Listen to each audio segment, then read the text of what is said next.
Welcome back. Week number, I believe, six. That's what it is. And sharing about the red letters and what that means and how that looks in our own lives and what the words of Jesus. And one of the things that we talked about this week is that we're talking about Peter.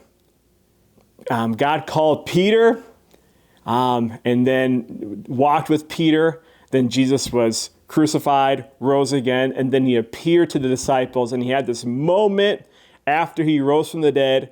And while the disciples were fishing, he waved them back to shore for some breakfast.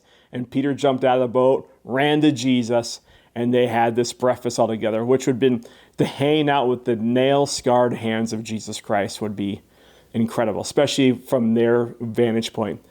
And then Jesus pulls Peter aside and asks him this question, do you love me? He actually first asks a question, do you love me as much as these? Do you love me like these? And so this is a question we raise on Sunday, and I think honestly for us, this is one of the biggest questions you understand in your own heart is, do you love the Lord? What does that look like for you daily? What does that look like in your own personal life? What does that bring to you?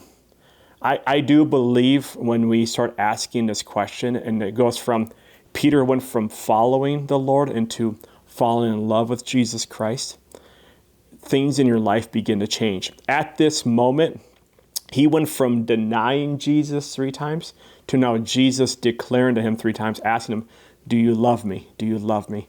Do you love me? And everything changed from this point. He went from denying to helping build the church. He went from denying to being the first person to preach on the day of Pentecost in the new church. He went from denying to dying himself as a martyr. Everything changed because he started asking himself this question, do you love me? So maybe even in your groups you ask yourself this question, how has that changed my own life?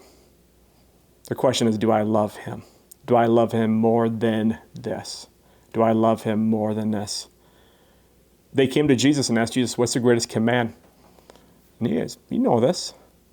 Love the Lord your God with all your heart, soul, mind, and strength. It comes down to our love for the Lord. And that love should change everything because he first loved us.